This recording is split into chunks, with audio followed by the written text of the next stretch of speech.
Bueno, muy bien, hoy día vamos a leer unos versos que tenemos en Primera de Timoteo y queremos hablar el día de hoy un poco sobre nuestro enfoque, ¿verdad?, en cuanto a permitir que el trabajo del Señor sea permanente y continuo respecto de la obra que efectivamente Él ha comenzado en cada uno de nosotros. No olvidemos que Él nos dice algo muy importante.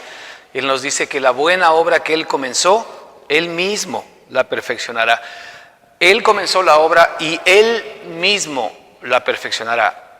Él comenzó la obra y Él la tiene que perfeccionar. La parte nuestra, ¿verdad?, es permitírselo. Es permitirle que Él efectivamente haga ese trabajo en nosotros. Y ese permitírselo, ¿verdad?, significa el que efectivamente nosotros seamos conscientes de que en el proceso, ¿verdad?, nuestro Padre nos va a comenzar a mostrar cosas en nuestra propia vida y específicamente cosas que tienen que ver con el viejo hombre, que Él quiere limpiar, Él quiere sanar, Él quiere curar, ¿verdad? Y cuando el Señor nos muestra nuestras propias deficiencias, nunca es con el propósito de acusarnos, nunca es con el propósito de pedirnos cosas o de pedirnos esfuerzos particulares o personales, sino por sobre todo de que le permitamos a Él, ¿verdad?, le demos permiso, si queremos verlo desde esta perspectiva, ¿verdad?, a que Él pueda limpiar y trabajar en aquellas áreas de nuestra vida en las cuales simple y sencillamente nosotros somos incapaces de poder hacer algo por nosotros mismos, ¿verdad? Y aún en aquellas en las que creemos que seamos capaces, pero no olvidemos que la idea central de todo lo que estamos mirando es que el Señor tiene que ser el todo en cada uno de nosotros. Él tiene que ser el todo. Él no va bajo ninguna circunstancia a compartir su gloria con el viejo hombre o con el hombre adámico. Pero lo que sí Él va a hacer es por su espíritu limpiarnos y librarnos del hombre adámico, si se lo dejamos.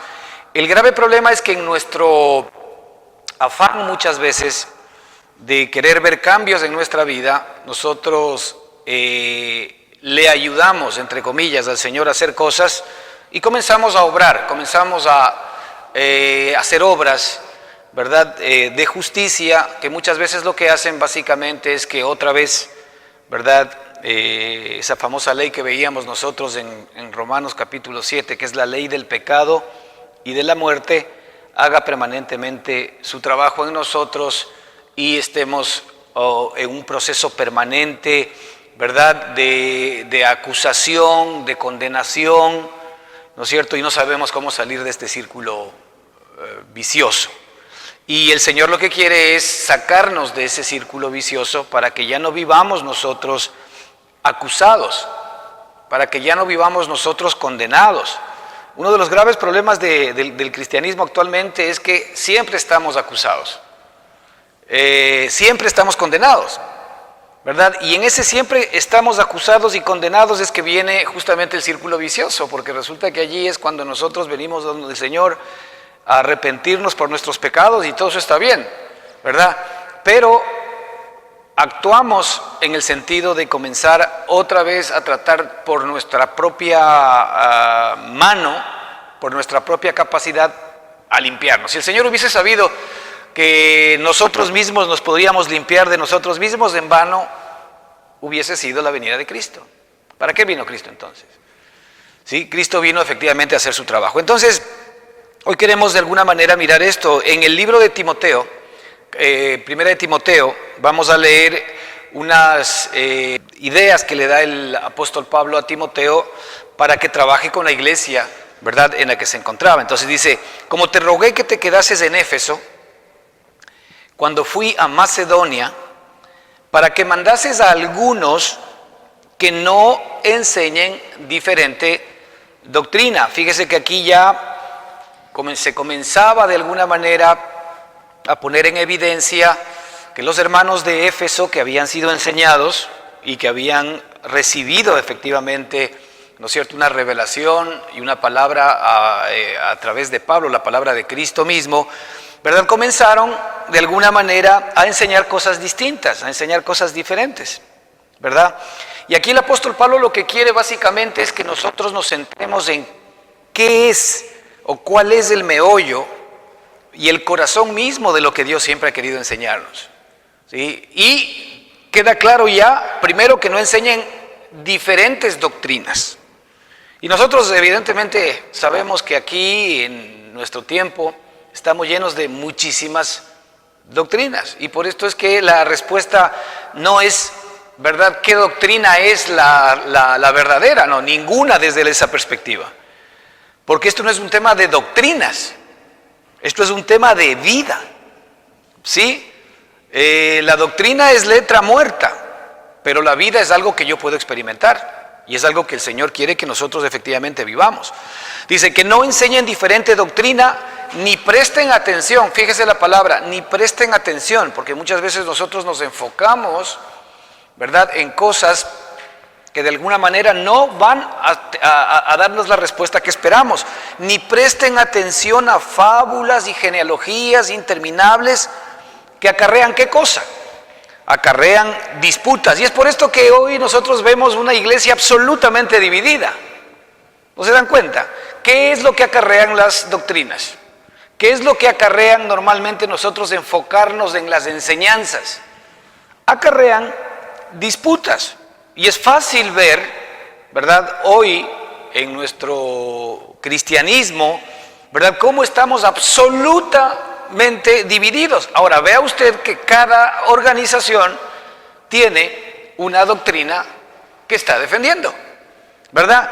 No está defendiendo la vida, no está defendiendo la vida de Cristo que está en cada uno de nosotros, sino está defendiendo una verdad exterior, una doctrina, una enseñanza sobre la cual muchas veces nosotros efectivamente levantamos, ¿verdad?,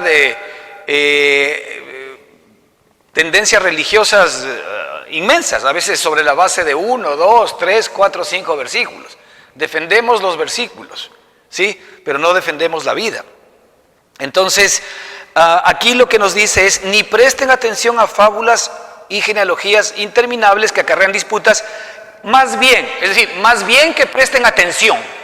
Y aquí es donde yo quiero que efectivamente nosotros nos focalicemos, porque el apóstol lo que quiere básicamente es que Timoteo de alguna manera vaya a arreglar un problema que se estaba generando en la iglesia. Y este problema era en donde la iglesia se estaba enfocando, ¿verdad? Entonces, más bien que presten atención, ¿sí?, a la edificación de Dios. Fíjese, a la edificación de Dios. ¿Quién edifica? Dios edifica. Si se dan cuenta, esto es maravilloso para nosotros, ¿verdad? Porque si nosotros no prestamos primero a la edificación de Dios, y ya vamos a ver la parte que nos corresponde a nosotros, que es por fe. Dos partes claramente determinadas por medio, ¿verdad?, del Espíritu Santo. Primero, aquí el foco central para nosotros en este tiempo es el edificio que Dios arrancó en cada uno de nosotros. A eso se refiere con la edificación de Dios. Ese edificio, la Escritura lo habla después en varios otros capítulos, pero habla de que es Cristo mismo. Esa es la nueva vida que nosotros tenemos. El edificio, la edificación de Dios en cada uno de nosotros es hacernos semejantes, iguales, idénticos a Cristo Jesús, haciendo honor a lo que dijo desde el principio: hagamos al hombre a nuestra imagen, conforme a nuestra semejanza. Ya habíamos dicho en reuniones pasadas, ¿no es cierto?, que la perspectiva de la imagen es una y la perspectiva de la semejanza es otra.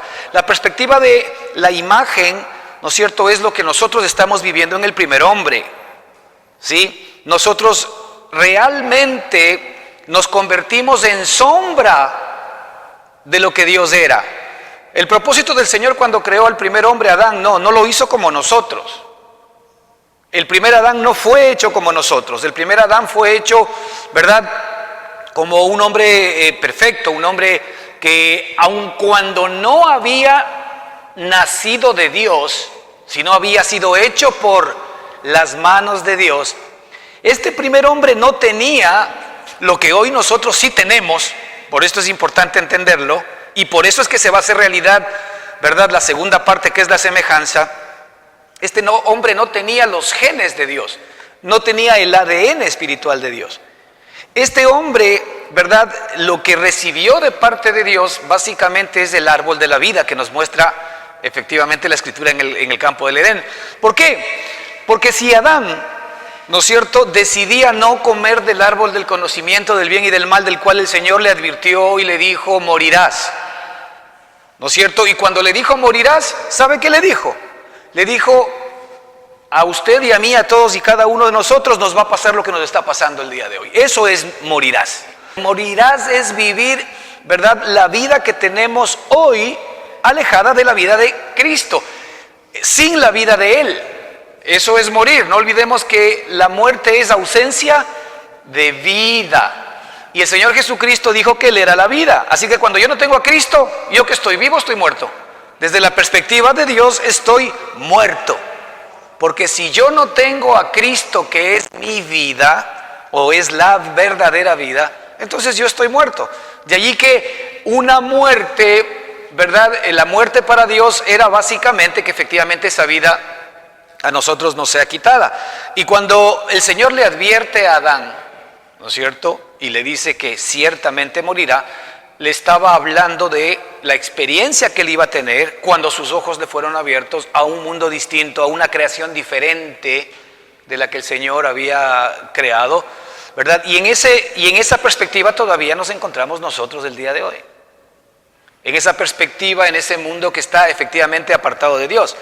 Pero Dios le había dado a Adán algo muy importante, ¿verdad? Le había dado el árbol de la vida. ¿Qué pasa si es que Adán, ¿no es cierto?, en lugar de tomar del árbol equivocado, que el Señor le dijo que no lo haga, hubiese tomado del árbol de la vida? Bueno, Adán simple y sencillamente iba a comenzar a recibir la vida de Dios permanente y continuamente, y esa vida lo iba efectivamente a renovar para que efectivamente crezca y pueda crecer a su imagen y semejanza. Es un poco lo que el Señor ha hecho ahora con nosotros. El Señor nos ha dado también el árbol del conocimiento del bien y del mal, que es nuestra mente, nuestra inteligencia, nuestra sabiduría, nuestra propia humanidad. De ese árbol nosotros podemos comer todos los días, hoy si queremos. Es más, estamos permanentemente comiendo de ese árbol. Por eso es que seguimos muriendo. Pero el Señor nos ha dado el árbol de la vida, que es Cristo mismo en nosotros, para que ahora podamos extender la mano, ¿no es cierto?, y comer efectivamente de la vida de Cristo.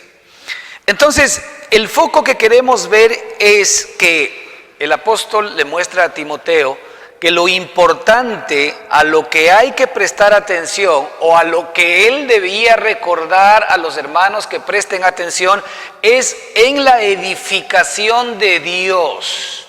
La edificación de Dios. Cuando nosotros perdemos de vista esta perspectiva, nos comenzamos a perder, ¿no es cierto?, la esencia y la sustancia misma, ¿verdad?, de la obra que el Señor arrancó en cada uno de nosotros y la obra que Él tiene que continuar. No olvidemos que Él fue el que arrancó esta obra en nosotros. Él mismo arrancó esta obra. De hecho, inclusive cuando hablamos de la fe que es necesaria, la fe de Cristo, que es necesaria para que nosotros podamos crecer, ¿qué es lo que el Señor nos muestra? También nos dice que Él es el autor de la fe. El autor de la fe es que la fe primero nos tiene que venir de Él mismo, ¿verdad? Olvídese de la fe de Adán. Esa fe de Adán es un simple creer, y hoy cree y mañana no cree, ¿verdad? Pero la fe de Cristo trae algo muy importante, ¿sí? Trae certeza y convicción. Por eso dice la Escritura que ¿qué es la fe? La fe es la certeza de lo que no se ve y convicción de lo que se espera. La fe divina trae al corazón del hombre certeza y convicción de lo que Dios me dice. Es decir, estoy absolutamente seguro, es algo que viene de parte de Dios. De allí que para yo poder vivir la vida cristiana necesito de esa fe, porque si no tengo certeza y convicción, simple y sencillamente, ¿verdad?, el lugar en donde estoy se me comienza a remover. Pero lo primero es que el Señor es el que edifica. Si nosotros no entendemos esta parte, si nosotros no entendemos que el Padre ha tomado la responsabilidad en nuestra propia vida de edificar a su Hijo, tenemos un grave problema. Y ahí es donde viene el grave problema, ¿verdad?, que hablábamos hace un minuto respecto de todo lo que significa la condenación, la culpa, la acusación. Porque cuando yo no he entendido, ¿verdad?, que el Señor ha hecho una obra perfecta en mi propia vida. Primero, que Él crucificó a mi viejo hombre con Cristo. Que Él terminó la vieja creación con Cristo. Desde la perspectiva del Señor, la vieja creación, el hombre adámico, Satanás, el mundo, la carne y todo lo que efectivamente nosotros hemos experimentado fue crucificado y sepultado juntamente con Cristo. Para Él esa perspectiva ya no va más. Allí es donde la fe comienza a funcionar en nuestra propia vida.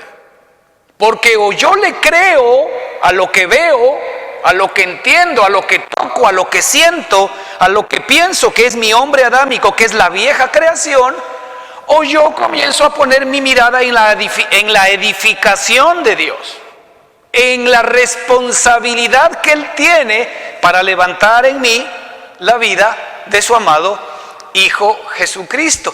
Entonces no es más que un permanentemente dejar que Él haga la obra en mí.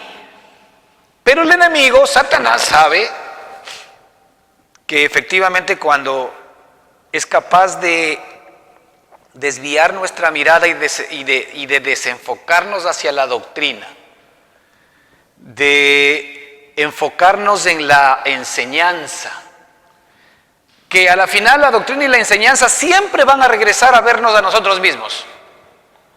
Porque, si usted se da cuenta, en nuestro ambiente religioso, la doctrina y la enseñanza siempre nos van a hacer a nosotros responsables de nuestra edificación.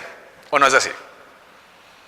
Siempre nosotros somos los que tenemos que hacer, los que tenemos que pensar, los que tenemos que determinar, los que tenemos que edificar. En buen romance, son nuestras obras las que van a determinar si es que efectivamente yo agrado o no agrado a Dios. Y eso no enseña la Escritura, eso enseña la doctrina.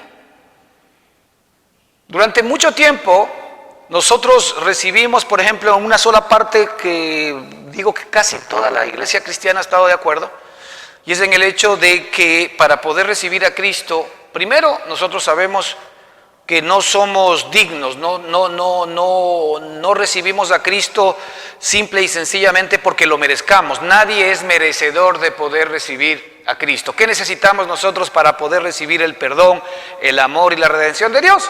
La gracia de Dios. En eso todos concordamos. Y de allí que concordamos que para poder recibir esa vida de Él, ¿qué necesitamos? Fe. Por ahí arrancamos todos bien, porque estamos diciendo que para poder nosotros recibir el amor de Dios, el perdón de Dios, la gracia de Dios, la redención de Dios, la provisión de Dios, la vida de Dios, necesitamos fe. Ok, pero después de aquello, nosotros nos enredamos en la doctrina y ahora enfocamos a que el hombre desde ahora en adelante tiene que hacer esto, tiene que hacer lo otro, tiene que comportarse de esta manera, tiene que orar todos los días, tiene que leer la Escritura, tiene que aprenderse los versículos bíblicos. Si antes hacía esto y le gustaba, ahora ya no tiene que hacer eso, ahora ya tiene que hacer esto otro. Entonces hay una lista interminable de cosas que ahora yo tengo que hacer. Cuando el que hizo la obra primariamente fue el Señor, dándome el regalo de la salvación, ¿no es cierto? Y esto yo lo recibí por medio de la fe. Pues la edificación de Dios siempre va a necesitar o requerir el mismo requisito, que es fe. Y de hecho la Escritura dice que sin fe es imposible agradar a Dios, porque la fe de Cristo en nosotros, ¿no es cierto?, es uno de los distintivos clarísimos de que al obtener a través de esa fe, sí, certeza y convicción, yo voy a poder estar confiado en lo que mi Padre va a hacer y voy a terminar haciendo y voy a terminar viendo todo lo que la fe efectivamente está produciendo en mí. Certeza y convicción. Le creo a mi papá. Veo esto como una realidad. No es simple y sencillamente un tema doctrinal en el cual tengo que creer. De ahí que muchas veces nosotros no creemos, no entendemos. Los apóstoles le decían al Señor Jesucristo, aumentanos la fe. Y el Señor Jesucristo les dijo, si tuvieseis fe como un grano de mostaza. Es decir, ellos todavía no tenían la fe de Cristo. Porque Cristo no había muerto todavía, no había entrado en sus corazones. Si tuvieseis la fe como un grano de mostaza, diríais a una montaña, muévete y ésta se movería. Es decir, ni siquiera saben ni entienden lo que es fe. Así que aquí no es un tema de aumentar la fe, porque la fe de Cristo es una sola. Cuando tú tienes la fe de Cristo, ¿quién produce la fe? El Espíritu. La Escritura nos dice que la manifestación del Espíritu es amor, gozo, paz, paciencia, benignidad, bondad. Fe. ¿Quién produce la fe? El Espíritu. Es algo de Cristo, es algo del nuevo hombre. ¿Sí? Es algo de lo que Dios efectivamente tiene que hacer en nosotros para que nosotros podamos crecer. Entonces, hermanos, el enfoque nuestro, ¿en dónde está? El enfoque nuestro está en la doctrina, está en mi cambio, está en cualquier cosa, o está en que el Padre ha determinado ser responsable de el mismo que comenzó la buena obra en nosotros, la perfeccionará hasta que Cristo sea levantado en nosotros. Lo único que puede parar, ¿verdad?, o frenar la mano de Dios para que haga su trabajo es el que nosotros no adelantemos en este conocimiento. Es decir, que esto no se convierta en una realidad en nosotros, porque de lo contrario vamos a vivir permanentemente en el círculo de Romanos capítulo 7, en donde el apóstol Pablo terminará diciendo una y otra vez, miserable de mí, ¿quién me podrá librar de este cuerpo de muerte? Y tú vas a seguir siempre experimentando lo que el apóstol decía, porque el querer el bien está en mí, pero no el poder para hacerlo. El querer el bien está en mí. Entonces siempre estás queriendo hacer el bien, siempre estás queriendo buscar el bien, siempre estás queriendo tú cambiar las cosas, siempre comienzas efectivamente nuevos planes para dejar esto, para dejar hoy y para cambiar. Pero te olvidas que la Escritura dice, porque el querer el bien está en mí, pero no el hacerlo. ¿Por qué el Señor permite que nosotros vivamos esa circunstancia? Porque el Señor no ha determinado perfeccionar tu carne. Porque la carne y la sangre no heredarán la vida de Cristo. Eso es otra cosa, no heredarán el reino de los cielos, porque a veces el reino de los cielos ya estamos pensando en cosas, estamos pensando en lugares. No heredarán el reino de los cielos, no heredarán la vida de Cristo en ti. La carne, el viejo hombre, el hombre adámico, no se trata de cuán bien se porte el viejo hombre. ¿Me explico? Sino se trata de que si la vida de Cristo, que es absolutamente distinta, nosotros tenemos que aprender y el Espíritu nos tiene que enseñar. Alguien hablaba de la otra edad de Cristo, es decir, lo distinto y diferente que es Cristo de nosotros. Somos distintos en todo sentido. Nuestro viejo hombre, por más bueno que sea, no tiene absolutamente nada que ver con lo que Cristo es. Entonces Dios no está interesado en levantar una buena persona en nosotros. Él no está interesado en levantar una persona mejorada. Esto éramos y ahora somos esto. No tiene nada que ver la vida de Cristo, ¿verdad?, con la vida del hombre. Entonces Dios ha sentenciado a la vida del ser humano, o a la vida del hombre, a la vida del hombre adámico, ¿verdad?, a la muerte con Cristo Jesús. Y si nosotros no nos damos cuenta que nosotros fuimos crucificados juntamente con Él, es decir, que para el Señor nuestro viejo hombre murió. ¿Qué significa aquello? Que nuestro viejo hombre en Cristo Jesús fue juzgado. No solamente que fue juzgado, sino que fue sentenciado a muerte. Y no solamente que fue sentenciado a muerte, sino que ya fue ejecutado. Y no solamente que ya fue ejecutado, sino que fue sepultado. Y hasta ahí llegó. Si es que nosotros no vemos que todo lo que hoy todavía, o todas las réplicas que podemos tener de nuestro viejo hombre, tienen que ver básicamente con el que el Señor nos muestra al viejo hombre que todavía de alguna manera experimentemos, no para que lo cambiemos, sino para que le dejemos a Él edificar en nosotros. Para que le dejemos a Él edificar a su Hijo en nosotros. Es decir, si tú en tu corazón, ¿verdad?, ves que tienes muchas cosas todavía del viejo hombre, pues bueno, el Señor te quiere mostrar lo que tú tienes para que tú le permitas limpiar eso, porque Él ya lo hizo. ¿Para qué? Para que la vida de su amado Hijo sea la que realmente comience a emerger en ti. Entonces, lo primero que se le encargó, ¿verdad?, a Timoteo por parte del apóstol fue el que definitivamente se enfoque en la edificación de Dios, que es por fe. Si nosotros no nos enfocamos en la edificación de Dios y caemos en las doctrinas, entonces vamos nosotros más bien a entrar en lo que él habla de un acarreamiento permanente y continuo de disputas y de división. Más bien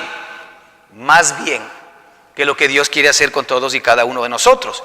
Ahora, para que Dios edifique, porque se presupone que el Señor ya ha puesto un norte para la edificación. ¿Cuál es el norte de Dios para mí, para usted? Que la vida de Cristo sea una realidad en nosotros, ni más ni menos. El mismo amor, el mismo afecto, los mismos bienes y todo lo que efectivamente el Señor o el Padre piensa del Hijo, piensa de nosotros, porque somos la misma persona. No olvidemos que la Escritura nos muestra y nos dice que nosotros hemos sido hechos miembros del cuerpo ¿de quién? De Cristo. ¿Mi mano es miembro de mi cuerpo o no? ¿Por qué digo mi mano? Porque mi mano y yo somos lo mismo. Mi mano tiene algo maravilloso en mi propia vida. ¿Qué tiene mi mano? ¿Por qué yo digo que es mi mano? Porque mi mano tiene la misma vida que tiene mi pie. Y mi pie tiene la misma vida que tiene mi mente. Es decir, todo mi cuerpo y todos mis miembros compartimos algo que es la vida de Ricardo. Por eso es que yo digo mi mano. Cuando el Señor nos da esta perspectiva y nos dice que efectivamente nosotros hemos sido unidos a Cristo y que nosotros hemos sido hechos miembros del cuerpo de Cristo, nos está demostrando que Él y nosotros somos lo mismo. Por tanto, el amor de Dios para nosotros, ¿de qué nivel será? ¿Del mismo nivel de Cristo? ¿Qué dice usted? ¿O Dios nos amará un poquito menos que Cristo? Cuando nosotros somos miembros de Él y somos uno con Él, el amor de Dios para nosotros es exactamente el mismo amor que Dios tiene para su amado Hijo Jesucristo. De hecho, la Escritura dice: mirad cuál amor les ha dado el Padre para que seáis llamados hijos de Dios. Es decir, ese amor maravilloso, ese amor sublime, que no escatimó ni siquiera a su amado Hijo, sino que lo entregó por mí. La Escritura dice por todos nosotros. Usted particularice por mí. Diga, lo entregó por mí. El Padre entregó a su Hijo por mí. ¿Qué amor te tendrá? Y por eso es que el Señor dice que nada nos podrá separar del amor de Dios, que es en Cristo Jesús. Nada. Ni tribulación, ni angustia, ni la vida, ni la muerte, ni lo presente, ni lo futuro, ni lo alto, ni lo porvenir, ni ninguna cosa creada. Ni tribulación, ni angustia, ni dificultad, ni nada. Ninguna cosa nos podrá separar del amor de Dios. El amor que Dios nos tiene a nosotros es más grande, más fuerte y más poderosa que cualquier circunstancia, cualquier persona, cualquier cosa que de alguna manera nosotros tengamos que enfrentar. Lo cual significa que si es que el amor de Dios está conmigo, también cuando me dio a Cristo, la Escritura dice que juntamente con Él me dio también todas las demás cosas. El problema es que nosotros no somos capaces de poder recibir, ¿verdad?, todas las demás cosas porque no hemos recibido primero la verdadera vida del Hijo. Porque en el Hijo es que el Señor me ha dado todas las demás cosas. Entonces, en el Hijo el Señor ha suplido absolutamente para todas mis necesidades. En el Hijo el Señor ha provisto y ha previsto todo lo que yo necesito para poder enfrentar la vida como la requiero. El Señor lo que quiere es llevarme a que yo disfrute de la vida por Él. La Escritura nos dice que Él nos ha dado su vida para que ahora vivamos por ella. Que vivamos ahora por la vida de Él. Imagínese usted por un momento que es real, pero imagínese usted por un momento el hecho de que la vida que usted es, todo lo que usted es, de un momento salga de usted y solamente entre en la vida de Cristo. Usted dice que eres solamente con este estuche. ¿Cómo usted vería la vida a partir de ese momento? Usted sería invencible. Porque ahora resulta que tiene la vida del que es más poderoso que cualquier circunstancia que usted esté pasando o viviendo en este instante. Más poderoso que las enfermedades, más poderoso que las situaciones económicas, más poderoso que las tribulaciones, más poderoso que las personas, más poderoso que cualquier otra cosa. Ese amor, ¿verdad?, que es capaz de poder enfrentar todas las circunstancias y que vence todas las circunstancias, es el que Dios nos ha dado. Esa vida está en nosotros. Esa es la vida que el Señor quiere que efectivamente nosotros vayamos levantando. ¿Quién es el encargado de levantar esa vida? Él. Él tiene que edificar esa vida en cada uno de nosotros. Es decir, la fe genuina arranca siempre por mirarle al Señor como el responsable de su Hijo amado en cada uno de nosotros. ¿Quién fue el que nos engendró? De acuerdo con la Escritura, el Padre. Ahora, el Padre entonces, si nos engendró, ¿verdad?, lo que ha hecho es que en nosotros, así como en el caso de María, engendró a un niño que se llama Jesucristo. Somos hechos a imagen y semejanza de nuestro hermano mayor Jesucristo. ¿Usted se ha puesto a pensar por un momento en que Dios habrá hecho mal su trabajo? Es decir, si Dios comenzó en usted una nueva operación, Dios comenzó en usted una nueva criatura, esa nueva criatura que es engendrada por Él, ¿tendrá algún defecto? ¿Tendrá alguna tara? Mire, el Señor nos da una pista maravillosa. ¿Por qué el primer Adán pecó? Una de las razones, ¿sí? Porque la Escritura en el Nuevo Testamento nos dice algo muy importante. Nos dice que todo aquel que es nacido de Dios no peca y no puede pecar. El primer Adán fue nacido de Dios. No, ¿verdad? Porque el primer Adán fue un hombre creado con las manos, pero el segundo hombre es un hombre engendrado. Y la Escritura nos dice, porque todo aquel que es nacido de Dios no peca y no puede pecar. ¿Nosotros estamos de mejor condición que Adán o no? ¿Por qué? Porque ahora tenemos la vida del que no peca y no puede pecar. Adán inicialmente no tuvo esa vida. Adán tuvo el soplo de esa vida para que él escoja. Si yo tomo del árbol de la vida y comienzo a nutrirme de esa vida que finalmente yo me voy a convertir en esto, o si es que yo tomo del árbol del conocimiento del bien y del mal. Fíjese que cuando Adán cometió el error de comer del árbol del conocimiento del bien y del mal, una de las cosas que hace el Señor, lo primero dice, hay que sacar al hombre del huerto, no vaya a ser que alargue su mano y coma del árbol de la vida y viva para siempre. Entonces ahí iba a haber un engendro medio raro. Imagínense nosotros, el hombre adámico, viviendo por la eternidad. Imagínense lo que sería, ¿verdad? Todo esto, si en los miles de años en los que nos estamos ya hemos, ¿verdad?, hecho pedazos todas las cosas. Imagínense el hombre adámico viviendo por la eternidad, ¿verdad? Pero el Señor dijo, saquemos al hombre del huerto del Edén, no vaya a ser que alargue su mano y coma del árbol de la vida y viva para siempre. La idea de Dios siempre fue que el hombre viva para siempre, ¿verdad? Y aún en esa mente pervertida podía haber tomado, ¿verdad?, y hacer un híbrido, como dije hace un minuto, medio raro. Pero ¿cuál es el punto central aquí? El punto central es que Dios nos ha dado algo que nunca se le dio al primer hombre, es que ahora somos nacidos de Él. Y el que es nacido de Dios no peca. ¿Usted se ha puesto a pensar que hay alguien dentro de usted que no peca? ¿Que no puede pecar? ¿Que es santo? ¿Que es justo? ¿Que es amado de Dios? Esa es la persona que el Señor efectivamente ha creado en cada uno de nosotros. ¿Pero en quién está enfocado usted? ¿En el viejo hombre?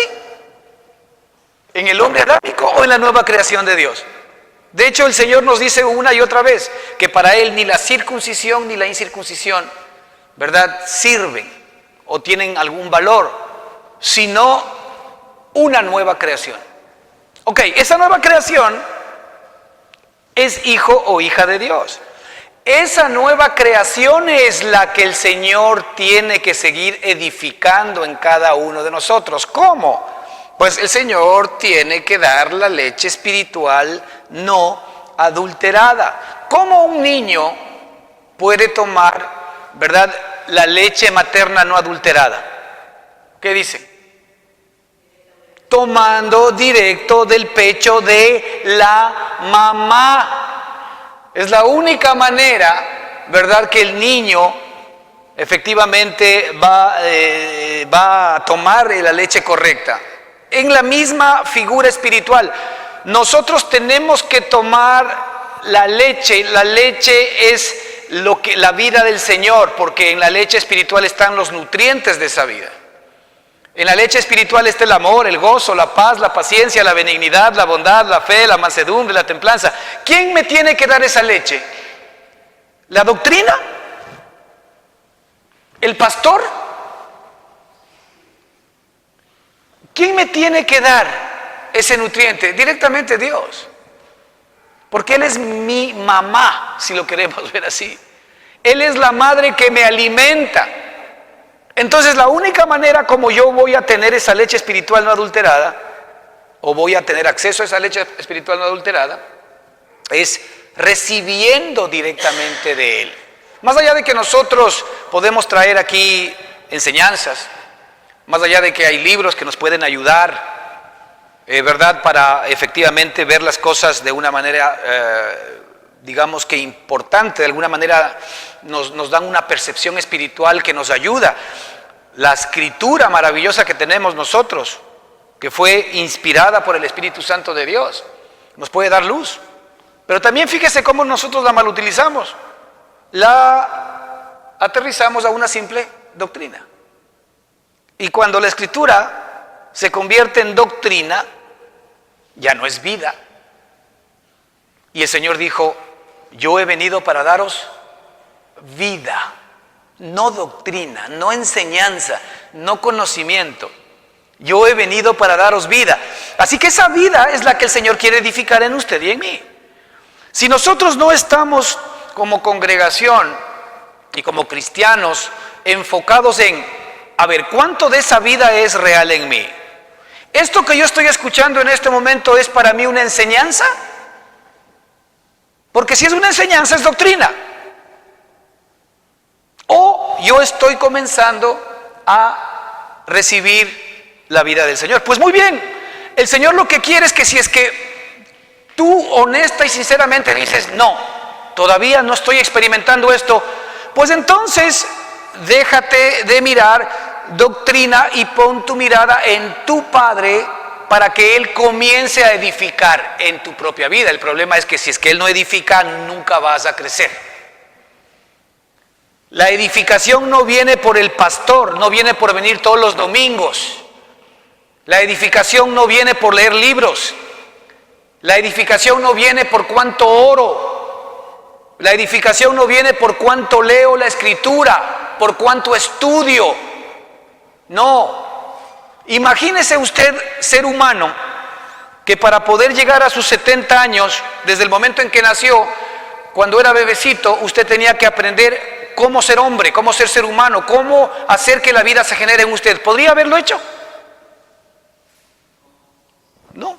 Si hay una persona que nace sin ningún tipo de conocimiento académico, sin ningún tipo de cultura, al menos la cultura de nuestro siglo, sin ningún tipo de entendimiento, si una persona nace en un lugar X y es un ser humano, ¿esa persona va a seguir creciendo? ¿O no? Como no estudió, no va a crecer. ¿Va a llegar a ser, va a ser niño? ¿Va a ser adulto? ¿Va a ser anciano? Indistintamente de que conozca o no conozca nada. ¿O no es así? Esa vida simple y sencillamente tiene que comenzar a funcionar en esa persona, porque esa persona es un ser vivo. Pues la vida de Cristo es así. ¿Desde cuándo a nosotros nos han dicho que para que la vida de Cristo crezca nosotros tenemos que estudiar? Si yo le diría a usted que para que el hombre suyo se vuelva de niño a adulto, usted tiene que estudiar, posiblemente muchos que hemos sido medios vaguitos, nunca hubiésemos pasado de niños. Porque que yo sepa, el estudio ni el conocimiento hicieron que yo crezca. Lo que hizo que yo crezca, ¿sabe qué fue? Primero, la vida que ya mis padres me habían dado, Dios a través de ellos, en mi primer hombre. Y segundo, el alimento. Si esa persona no come, no se alimenta bien, ¿qué va a pasar? Va a tener problemas. La vida que usted tiene en su espíritu hoy, ¿está creciendo? Esa vida, usted, así sea, cuando hablamos de la manifestación del Espíritu, no olvide, porque esto no es un tema de hacer milagros, esto no es un tema de levantar muertos, no, esto es un tema de la manifestación del Espíritu. Y lo primero que la Escritura nos va a mostrar es que la edificación de Dios es, ¿verdad?, algo importante y que arranca siempre con un tema importante, con el amor que es Él, ¿sí? Con el amor que es Él. Entonces, nosotros, hermanos, tenemos que centrar nuestra mirada en la edificación de Dios. Siempre un buen comienzo será, ¿verdad?, el preguntarme, la edificación o el que Cristo se levante en mí, que es el propósito de Dios, ¿verdad?, ¿es un trabajo de Dios o es mi responsabilidad? Si nosotros lo entendemos como nuestra responsabilidad porque tengo que hacer esto o porque he dejado de hacer lo otro, yo ya me estoy abrogando la responsabilidad, porque es por mí. La pregunta es, si el Señor crucificó a nuestro viejo hombre, si el Señor nos sepultó en ese viejo hombre y nos hizo nacer de nuevo, ¿de quién será la responsabilidad? ¿Usted cree que nuestro Padre maravilloso va a poner un hijo en nosotros y lo va a abandonar? Ahora, el problema somos nosotros, ¿no? Porque no crecemos porque no recibimos este tipo de revelación. Y porque cuando la recibimos, ¿qué vamos a hacer con esto? Es la pregunta. Si la vida de Cristo está en mí, yo primero debería ver si es que esa vida verdaderamente está en mí. Amor, gozo, paz, paciencia. ¿Cuánto de eso? Así sea un poquito. Amor, gozo, paz, paciencia, benignidad, bondad, fe, mansedumbre, templanza. Todos estamos en algún camino en el que algo de esto tenemos, ¿verdad? Pero todavía hay mucho de nosotros. Todavía hay mucho de nuestra vieja creación. Pero entonces, ¿para qué el Señor me muestra? Primero, la percepción de que, ya tengo la vida de Cristo en mí. Ya he experimentado esa vida en mí, he experimentado su amor, su paciencia. Tal vez no absolutamente, pero sí experimento. Cada vez que le dejo, experimento su paz. Cada vez que le dejo, experimento. Esto que hablábamos respecto de la fe, ¿verdad? Que recibo seguridad y convicción. ¿Cuántas veces usted ha recibido por medio de la fe seguridad y convicción? Porque hay veces que la fe nuestra está por los pisos. Pero hay momentos en que el Señor, cuando me da su fe, me da seguridad y convicción. ¿Qué pasa cuando el Señor me da seguridad y convicción? Yo estoy absolutamente claro y seguro, ¿verdad?, que el Señor está haciendo su trabajo. Y soy inamovible, estoy contento, estoy gozoso, no veo resultados, no me importa, pero sé que mi Padre está en control. Esto es algo que solamente, efectivamente, Él me puede dar. Entonces yo tengo que partir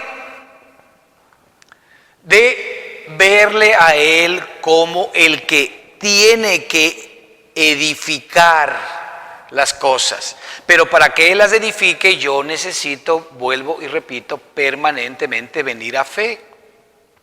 La edificación de Dios, ¿por qué es? Dice la Escritura.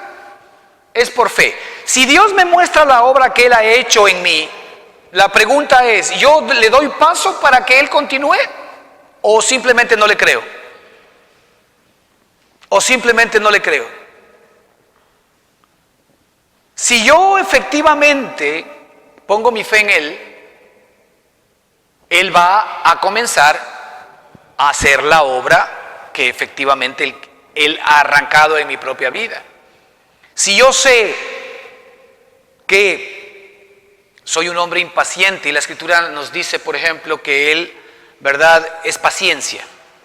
Y Él nos ha dicho que la paciencia, que es Cristo, nos pertenece.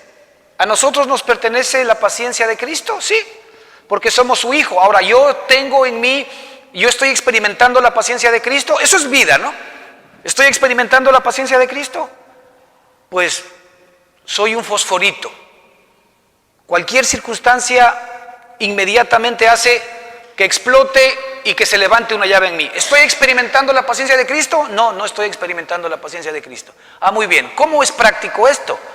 Señor, la vida que yo tengo ahora es la vida de Cristo, que es una vida paciente. Y Señor, mira cómo tengo mi corazón, todavía soy impaciente. Pero usted podría decir, desde ahora te prometo que voy a hacer todo lo que pueda para poder ser paciente. Error garrafal. No, Señor, limpia esa impaciencia que hay en mí. Y permíteme comenzar a vivir la paciencia que es Cristo. ¿Se lo estoy permitiendo? Así es como Él va a avanzar. Pero ¿sabe qué es lo que sucede? En la experiencia, muchas veces el Señor nos muestra estas cosas que nos están molestando, que Él quiere limpiar. Él nos muestra estas cosas que Él quiere limpiar, pero nosotros no se lo permitimos. Y específicamente cuando muchas de las cosas que Él nos muestra nos gustan. No son negociables, las amamos, las queremos. ¿Qué va a hacer el Señor? No lo va a hacer. Ahora, Ahí hay un retraso en la edificación, pero porque está faltando algo en la fórmula. ¿Qué está faltando en la fórmula? La fe. La fe genuina para decirle, Señor, saca eso, limpia eso, remueve eso. Entonces no, o estoy muy cómodo con mi hombre adámico. Bueno, él, como es respetuoso, va a permitir que tú continúes por ese camino, pero él ha dicho algo, que el camino del hombre es muerte. Eso en algún momento te va a pasar factura. Y el Señor lo sabe, pero Él te deja, porque la única manera como a veces nosotros aprendemos es cuando se nos pasa factura. Y ahí decimos, Señor, quita esto de aquí. Ah, gracias por permitirme. Fíjese que Él no lo está ocasionando. Esto aplicado a cualquier área de tu vida, esto es práctico. Primero, la edificación es de Dios, es decir, Dios ha puesto en ti la vida que tiene todo, que es todo, ¿sí o no? Sí. La vida, Él no ha puesto la vida por partes, la vida de su Hijo. Nadie pone la vida por partes, o pones todos tus genes y pones tu ADN para que esa vida prospere, porque si no, jamás inclusive pudo haberse engendrado. Esa vida está absolutamente completa en cada uno de nosotros. ¿Quiénes somos los que estamos estorbando el trabajo? Nuestro Padre quiere que nosotros seamos conscientes del proceso. Así, cuando le advirtió el Padre a Adán y le dijo a Adán, de hecho, si comes del árbol del conocimiento del bien y del mal, ciertamente morirás. Esa era una advertencia de lo que le iba a suceder, no era una condenación. Pero ¿qué es lo que está demostrando el Señor ahí? Que el Señor siempre nos va a dejar espacio para que nosotros podamos o no aceptar algo que Él efectivamente nos sugiere, nos pide o nos dice. Él nunca jamás va a entrar, ¿verdad?, por fuerza. Él entraría a la fuerza, todos seríamos santos ya. Pero su naturaleza no es forzar. Su naturaleza es mansedumbre. Su naturaleza es amor, es respeto. Esto lo vemos, por ejemplo, muy claramente plasmado en la parábola del hijo pródigo. Viene el hijo, le dice, dame la herencia.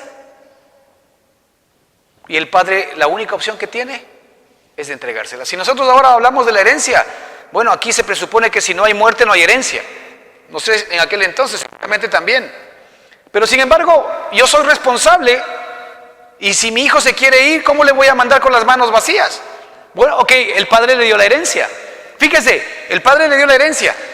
¿El padre sabía lo que le iba a pasar al hijo? Sí, sabía que iba efectivamente a pasar momentos amargos, momentos difíciles, pero le permitió que tome la decisión. Se muestra en el cuadro, ¿verdad?, cómo el padre estaba permanentemente esperando el regreso del hijo. El otro día me ponía a pensar algo importante respecto de que, por ejemplo, en nuestra propia experiencia, cuando nosotros tenemos tal vez una familia grande y nuestros hijos, la mayoría están bien o todos están bien, y solamente hay un hito que no está bien, hay un hito que no está con nosotros, por cualquier circunstancia, hay uno que está sufriendo. ¿En dónde está el corazón de la madre o del padre? ¿En los que están bien o en el que está mal? Es decir, yo puedo tener 10 hijos. De hecho, la Escritura habla de las 99 y de la una, que es lo mismo. Yo puedo tener 10 hijos y los 9 pueden estar bien, una maravilla y todo, perfecto. Pero hay uno que está mal, mi corazón está allí. Allí está mi atención. Allí está mi sufrir, allí está en donde yo quiero que las cosas funcionen. Imagínense cómo será nuestro Padre con nosotros. En esa parábola vemos que el padre, cuando ya el hijo se fue, todos los días lo estaba esperando a que regrese. Todos los días estaba esperando a que el hijo entre en razón para que venga y otra vez efectivamente entre a relación con el Padre. Y así vemos como cuando el Hijo regresa, ya sabemos la historia, y lo ve de lejos. Lo ve de lejos. Y lo que hizo es correr donde él. Lo estaba esperando. Es decir, el amor del Padre para nosotros, la vida que Dios nos ha dado para cada uno de nosotros, ¿no es cierto? Él va a irla edificando, pero se necesita que usted tome ciertas determinaciones. Y las determinaciones que tienen que ver con esto, básicamente tienen que ver con permitirle a Él lo que le está mostrando que Él quiere hacer. Si el Señor nos ha dicho que Él nos quiere llevar hasta la estatura de la plenitud de Cristo, bueno, todas las falencias que usted tiene ahora, mal carácter, problemas interiores, por ahí ciertos desvanes, yo que sé, cualquier cosa que usted tenga en su corazón, ahora como hijos de Dios, el Señor nos muestra eso no para que vivamos intentando cambiar eso, sino para que por el Espíritu hagamos morir las obras de la carne. Porque ya el Señor crucificó a nuestra carne. Los que somos de Cristo hemos crucificado la carne con sus pasiones y deseos. Lo que el Señor está diciendo es que nuestra carne ya no tiene poder sobre nosotros.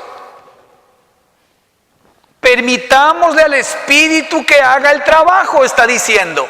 Por el Espíritu, haced morir las obras de la carne. Ahora, se requiere que tú quieras que esas obras mueran.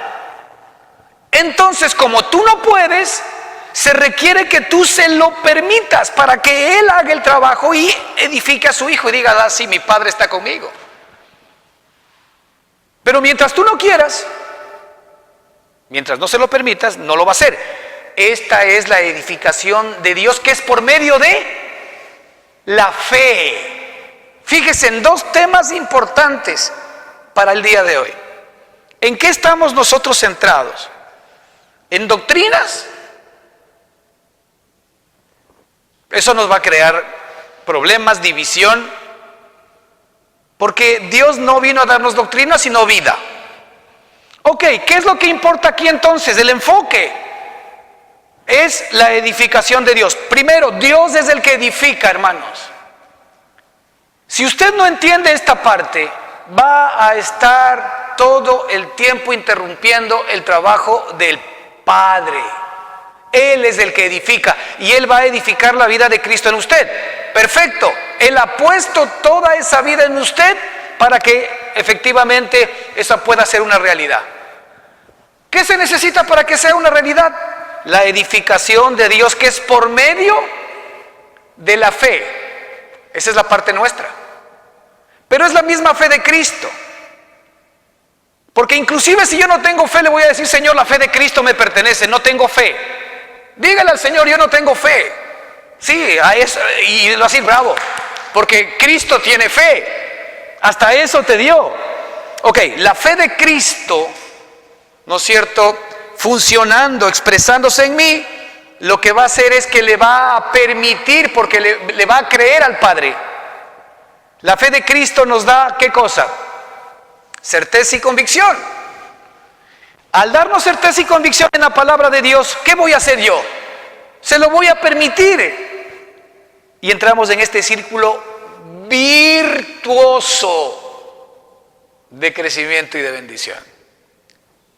O sea, todo lo ha hecho Dios, todo lo ha hecho nuestro Padre. Aquí nuestro viejo hombre, nuestra carnalidad y todo no es para que de alguna manera nosotros vivamos cohibidos de nuestra relación con Dios, porque muchas veces ahí nos viene la culpabilidad, allí nos viene la condenación, y ahí es donde Satanás aprovecha esta falta de conocimiento que nosotros tenemos, esta falta de fe en la obra completa de Cristo a nuestro favor. Aprovecha para acusarnos y para desanimarte y para decirte, yo no puedo ser cristiano, esta vida no es para mí, yo debería estar en el infierno, yo qué sé, cualquier cosa. Trabajo del enemigo, porque estás tú poniendo tu mirada en la persona equivocada y no en la obra maravillosa del Señor. Mientras que efectivamente, cuando tú ves toda tu carnalidad, es simplemente para que tú reclames lo que te pertenece. ¿Qué te pertenece? La vida de Cristo. ¿Qué te pertenece? La victoria. ¿Qué te pertenece? La salvación.